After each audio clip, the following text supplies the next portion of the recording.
আজকে তৃতীয় পর্যায়ক্রমিক মূল্যায়ন 2025-এর চতুর্থ শ্রেণীর পরিবেশ বিষয়ে প্রশ্ন উত্তর আলোচনা করব। প্রথম আছে আমাদের আকাশ অধ্যায়। এই অধ্যায়ের প্রথম প্রশ্ন হলো পৃথিবীর উপগ্রহের নাম কি? পৃথিবীর উপগ্রহের নাম হলো চাঁদ এবং চাঁদ পৃথিবীর একটি মাত্র উপগ্রহ।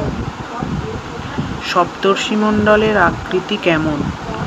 সপ্তর্ষিমণ্ডলের আকৃতি হলো প্রশ্ন চিহ্নের মতো। 3 নম্বর প্রশ্ন, সৌরজগতের গ্রহ কয়টি?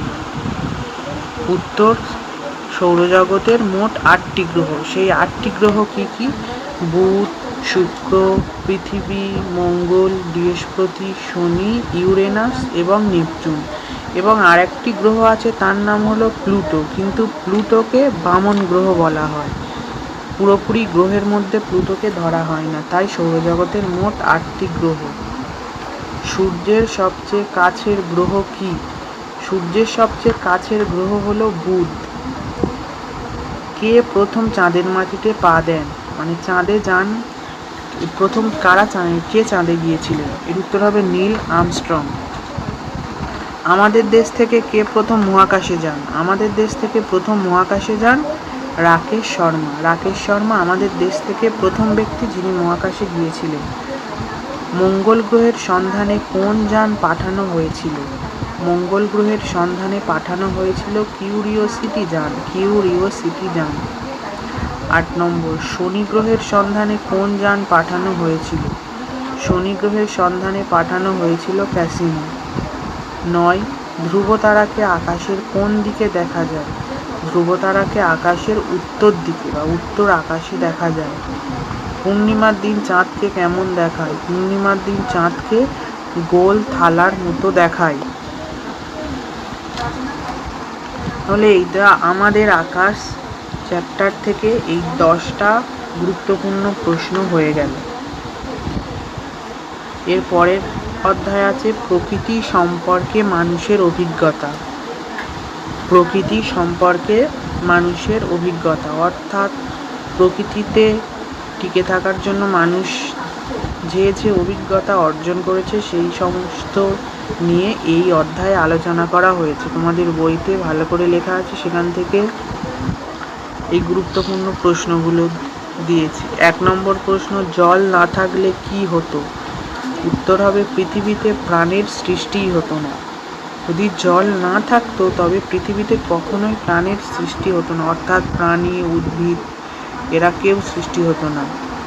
2, মানুষ কিভাবে আগুন জ্বালাতে শিখেছিল? মানুষ চকমকি পাথর ঠোকাঠুকি করতে গিয়ে আগুন জ্বালানো শিখেছিল। পোড়ামাটির মন্দির কোথায় দেখা যায়? পোড়ামাটির মন্দির দেখা যায় বিষ্ণুপুরে। এই বিষ্ণুপুর আমাদের পশ্চিমবঙ্গ রাজ্যের কোন জেলায় অবস্থিত? তোমরা সবাই কমেন্টে জানাবে অবশ্যই। কাঁপুনি দিয়ে জ্বর এলে কোন ঔষধ পাওয়া যায়? কাঁপুনি দিয়ে জ্বর এলে কুইনাইন ঔষধ খাওয়া হয়। এবার হলো কুইনাইন কোন গাছের ছাল থেকে তৈরি হয়? কুইনাইন সিনকোনা গাছের ছাল থেকে তৈরি হয়। সিনকোনা গাছের ছাল থেকে কুইনাইন তৈরি হয়। হয়ে গেল কাঁপুনি দিয়ে জ্বর আসলে কোন ঔষধ খাওয়া হয়? কুইনাইন। আর কুইনাইন সিনকোনা গাছের ছাল থেকে পাওয়া যায়। সিনকোনা গাছের ছাল থেকে পাওয়া যায়। আর এটা মূলত ম্যালেরিয়া রোগের চিকিৎসায় কুইনাইন ব্যবহার করা হয়। আর ম্যালেরিয়া রোগ হলে কাঁপুনি দিয়ে জ্বর আসে। 6 নম্বর প্রশ্ন, কোন পশুকে মানুষ প্রথম পোষ মানিয়েছিল? কুকুরকে মানুষ প্রথম পোষ মানিয়েছিল। 9 নম্বর প্রশ্ন, টুল কাকে বলে? বিভিন্ন রকমের যন্ত্রপাতি যেগুলো আমরা বিভিন্ন কাজে ব্যবহার করি সেগুলোকে ইংরেজিতে টুল বলা হয়।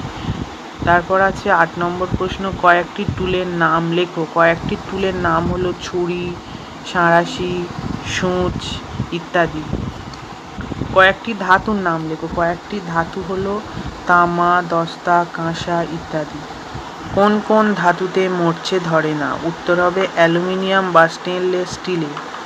কেন মানুষ চাকা তৈরি করেছিল? উত্তর হবে ভারী জিনিসকে এক জায়গা থেকে অন্য জায়গায় টেনে নিয়ে যেতে। মানুষ চাকা তৈরি করেছিল? দাহ্য বস্তু কাকে বলে, উদাহরণ দাও। যে বস্তুগুলোকে আগুন লাগলে সহজেই জ্বলে ওঠে তাকে দাহ্য বস্তু বলে, যেমন খড়, শুকনো পাতা, কেরোসিন ইত্যাদি। এছাড়াও আছে পেট্রোল, ডিজেল। 13 কোন কোন বর্জ্য পদার্থ মাটিতে মেশে না? তোর হবে প্লাস্টিক, কাঁচের টুকরো, টিনের কৌটো, এগুলো হচ্ছে মাটিতে মেশে না। আর এই ধরনের বর্জ্য পদার্থগুলো পরিবেশের পক্ষে খুবই ক্ষতিকারক। তোমরা কমেন্টে জানাও যে কোন কোন বর্জ্য পদার্থ মাটিতে সম্পূর্ণরূপে মিশে যায়।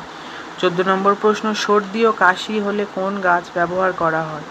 সর্দি ও কাশি হলে বাসক পাতা ও তুলসী পাতা ব্যবহার করা হয়। এই দুটি পাতা সর্দি কাশির জন্য খুব উপকারী। 15 পেটের অসুখ সারাতে কি পাতা ব্যবহার করা হয়? পেটের অসুখ সারাতে থানকুনি পাতা ব্যবহার করা হয়। থানকুনি পাতার রস পেটে খাওয়া হয়। চামড়ার রোগ সারাতে কোন পাতা ব্যবহার করা হয়? চামড়ার রোগ সারাতে নিম পাতা। নিম পাতা খুব উপকারী। নিম পাতা ত্বকের প্রদাহ বা কাটা, ত্বকের প্রদাহতে বা ত্বকে কোনো ক্ষতি হলে নিম পাতা খুব উপকার করে। কোন ফল হজমে উপকারী? জাম। জাম হজমে উপকারী। পেটের রোগ ও আমাশয় সারাতে কোন পাতা ব্যবহার করা হয়? পেটের রোগ আমাশয় সারাতে থানকুনি পাতা ব্যবহার করা হয়। সাপের কোথায় বিষ থাকে? সাপের দাঁতের নিচের বীজথলিতে। সাপের দাঁতের নিচে বীজথলি আছে, সেখানে বিষ থাকে। আর যখন সাপ কোনো মানুষ বা অন্যান্য প্রাণীতে কামড়ায় তখন দাঁতটা সেখানে ফুটিয়ে দেয়, ওই বীজথলি থেকে বিষ বেরিয়ে আসে। শরীরে বিষ ঢুকলে কী হয়? শরীরে বিষ ঢুকলে জ্বালা হয়, যন্ত্রণা শুরু হয়, আর কিছুক্ষণ পর সেই জায়গাটা ফুলে ওঠে।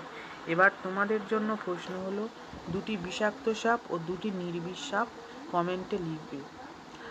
আর এই ভিডিওটা ভালো লাগলে তোমরা চ্যানেলটাকে অবশ্যই সাবস্ক্রাইব করে রাখবে, যাতে এই রকম আরও ভিডিও সবার আগে পাও। আর লাইক করবে ভিডিওটাকে, সবার কাছে যাতে আরও বেশি বেশি করে ভিডিওটা পৌঁছায়। আর অবশ্যই বন্ধুদেরকে শেয়ার করবে ভিডিওটা।